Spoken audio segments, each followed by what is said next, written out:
अस्सलाम वालेकुम। 9th class बेटा, हम मौज़ूआती मुतालिया का टॉपिक नंबर 3 पढ़ रहे थे, इल्म की फ़र्ज़ियत व फ़ज़ीलत। इसको हमने 3 हिस्सों में डिवाइड किया था। फर्स्ट 2 पार्ट हम पढ़ चुके हैं और आज हम पढ़ेंगे इसका हिस्सा सोम, तीसरा हिस्सा, पेज नंबर 64। तो आइए अल्लाह का नाम लेकर शुरू करते हैं। इल्म की अहमियत के बारे में चंद रवायात। अब हम उन रवायात को देखते हैं। इल्म हासिल करो। अल्लाह के लिए इल्म हासिल करना नेकी है। यानी इल्म के रास्ते में निकलते हैं, इल्म की तलाश में निकलते हैं, तो ये एक नेकी है। इल्म की तलब अबादत है। इल्म हासिल करना अबादत है, इल्म के लिए निकलना अबादत है।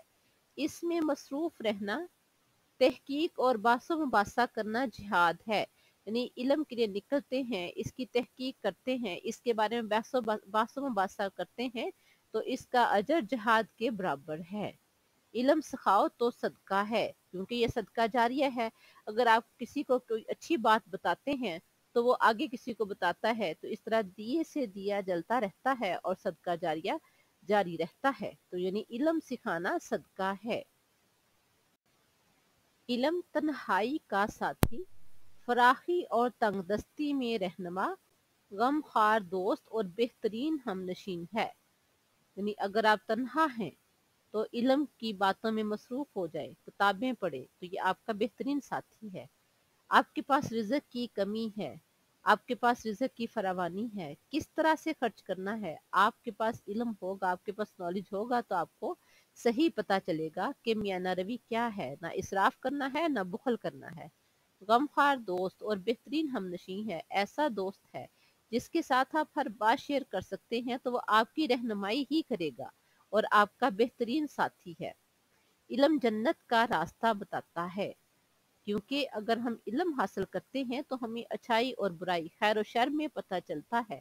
तो जब हमें खैर और शर का फ़र्क पता चलेगा तो हम कोशिश करेंगे कि हम भलाई के रास्ते पर चलें। अल्लाह ताला इल्म के ज़रिए ही कौमों को सरबुलंदी अता फरमाता है, क्योंकि अल्लाह ताला ने कुरान करीम में फरमाया है कि अल्लाह ताला बहुत सी कौमों को इस कुरान की वजह से सरबुलंदी अता फरमाएगा। यानी इल्म क्या है, हम कुरान पाक से जो इल्म हासिल करते हैं उसमें दुनिया जहां का हर तरह का इल्म मौजूद है, तो उसी की वजह से अल्लाह ताला कौमों को सरबुलंदी अता फरमाता है। लोग उल्मा के नक्शे कदम पर चलते हैं, दुनिया की हर चीज उनके लिए दुआए मगफरत करती है, क्योंकि इल्म दिलों की जिंदगी है और अंधों के लिए बिनाई है। मुर्दा दिल की जिंदगी किससे है? इल्म से। और जिसको कोई समझ नहीं आ रही तो उसको अगर कहीं सही रास्ता नजर आता है तो वह इल्म से। यानी अंधों के लिए बिनाई क्या है? इल्म। अंधों से मुराद यहाँ ज़ाहरी बिनाई का ना होना नहीं है, बल्कि अंधों से मुराद जाहिल लोग हैं और जो इल्म से दूर हैं। लेकिन अगर वो इल्म से दूर हैं, इल्म की तरफ आ जाते हैं, तो उनकी मिसाल ऐसे ही है जैसे अंधे को बिनाई मिल जाती है। तो इसी तरह से अगर कोई इल्म से दूर है, इल्म के रास्ते की तरफ आ जाता है, तो ये उसके लिए बिनाई है। इल्म जिस्म की तवानाई और कुव्वत है। इल्म के जरिए इंसान फरिश्तों के आला दर्जात तक जा पहुंचता है। इल्म में गौर व खौज रोजे के बराबर है। आप देखें रोजे का कितना ज्यादा अजर है कि अल्लाह ताला फरमा रहे हैं अस्सौमुली व अना अजजी बिही। और इल्म का अजर यानी इल्म में गौर व खोज करना रोजे के बराबर है। अल्लाह के इल्म के जरिए ही अल्लाह की सही अतायत और इबादत की जा सकती है। यानी अगर हमें पता होगा क्या खैर है, क्या शर है, क्या भलाई है, क्या बुराई है, तो तब ही हम अल्लाह की सही इबादत कर सकते हैं। इल्म से इंसान मार्फत इलाही हासिल करता है, क्योंकि इसलिए तो अल्लाह ताला ने कुरान करीम में फरमाया है हल यस्तविल्लज़ीना यालमूना वल्लज़ीना ला यालमून, क्या आलिम और जाहिल बराबर हो सकते हैं? क्योंकि जाहिल जो है वो अल्लाह की मार्फत नहीं कर सकता। इल्म की बिना पर ही इंसान मार्फत इलाही हासिल कर सकता है। इसकी बदौलत इंसान अल्लाह और उसके बंदों के हकूक अदा करता है। जब उसको खैर शर का पता चलेगा तो वो सही तौर पर इबादत भी करेगा, और जब वो अल्लाह की तरफ माइल हो जाता है तो फिर उसका दिल चाहता है कि वह हुकूकुल इबाद में भी किसी किस्म की कोताही ना करे। علم کے ذریعے انسان اللہ اور اس کے بندوں کے حقوق ادا کرتا ہے۔ علم ایک پیشرو اور رہبر ہے اور عمل اس کے تابع ہے، علم کے ذریعے ہمیں پتہ چلتا ہے کس راستے کی طرف چلنا ہے۔ جب ہمیں اچھائی کا اور برائی کا پتہ چل جاتا ہے تو ہم اچھائی کے راستے پر چلیں گے تو یہ عمل ہوگا، علم ہمیں روشنی دکھاتا ہے اور اس روشنی میں چل کر ہم عمل کرتے ہیں۔ خوش قسمت ہیں وہ لوگ جو علم حاصل کرتے ہیں اور بدقسمت ہیں وہ لوگ جو اس سعادت سے محروم رہتے ہیں، کیونکہ میرے پیغمبر صلی اللہ علیہ وآلہ وسلم کی حدیث مبارکہ کے مطابق علم حاصل کرنا ہر مسلمان مرد و عورت پر فرض ہے۔ طلب العلم فریضۃ علی کل مسلم، علم حاصل کرنا ہر مرد و عورت پر فرض ہے۔ تو جب ہم علم حاصل کرتے ہیں تو اپنے پیغمبر کی حدیث پر عمل کرتے ہیں تو ہم سعادت مند ہوں گے، لیکن اگر ہم علم کی طرف توجہ نہیں دیتے تو ہم اس حدیث پر عمل نہیں کرتے تو ہم کس طرح سے سعادت مند ہو سکتے ہیں؟ ہم بدقسمتوں میں شامل ہوں گے۔ لہٰذا کوشش کرنی چاہیے کہ ہم ان لوگوں میں شامل ہوں جو علم کی بدولت سعادت مند بن جاتے ہیں۔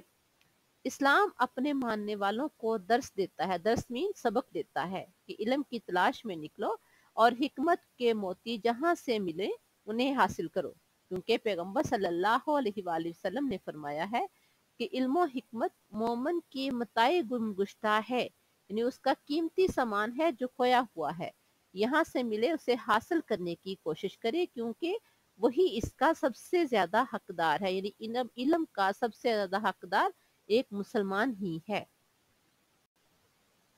علم کی فضیلت اس امر سے ظاہر ہوتی ہے کہ اللہ تعالی ہمیشہ حکومت اور سلطنت سے اسی قوم کو سربلند فرماتا ہے جسے علم و عمل میں برتری حاصل ہے۔ اسی اصول کی بنا پر حضرت آدم بھی ملائکہ پر فضیلت لے گئے، کیونکہ علم کی بدولت ہی اللہ تعالیٰ نے فرشتوں سے کہا تھا تسجدوا لآدم، کہ آدم علیہ السلام کو سجدہ کرو۔ کس وجہ سے؟ وَعَلَّمَ آدَمَ الْأَسْمَاءَ كُلَّهَا، اللہ نے آدم علیہ السلام کو کچھ چیزوں کے نام سکھائے۔ وہ چیزیں جب فرشتوں کے سامنے پیش کی تو وہ ان کے نام نہیں بتا سکے تھے، تو پھر اللہ تعالیٰ نے حضرت آدم علیہ السلام سے کہا تھا کہ ان کو ان چیزوں کے نام بتاؤ، اور اسی علم کی برتری کی وجہ سے ہی حضرت آدم ملائکہ یعنی فرشتوں پر سبقت لے گئے، فضیلت لے گئے۔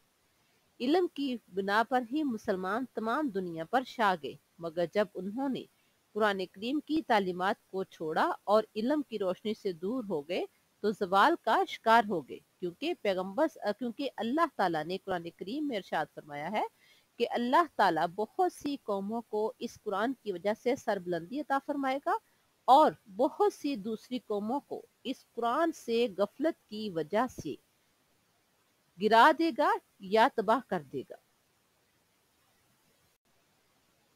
رسول اللہ صلی اللہ علیہ وآلہ وسلم روزانہ صبح و شام جو دعائیں مانگا کرتے تھے ان میں سے ایک یہ دعا بھی تھی، اللہم انی اسألک علما نافعا، اے اللہ میں تجھ سے نفع دینے والے علم کی درخواست کرتا ہوں، یعنی جب بھی علم کی بات کرے، علم کے لیے دعا کرے، علم میں اضافے کے لیے دعا کرے تو یہ دعا لازمی ہونی چاہیے کہ اے اللہ میں تجھ سے اللہم انی اسألک علما نافعا، نفع دینے والے علم کی دعا کرتا ہوں۔ یہ میرے پیغمبر صلی اللہ علیہ وسلم کی مسنون دعا ہے۔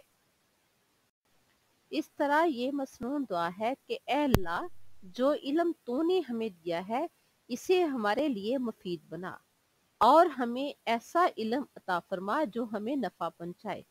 ہماری دعا ہے کہ اللہ تعالی ہمیں بھی علم عطا فرمائے، اس پر عمل اور اس کی اشاعت کی توفیق نصیب فرمائے، آمین۔ بیٹا یہ تھا ہمارا ٹاپک نمبر 3، علم کی فرضیت و فضیلت۔ اس کو ہم نے سارے کو مکمل کر لیا ہے، اس کو 3 حصوں میں ڈیوائیڈ کیا تھا۔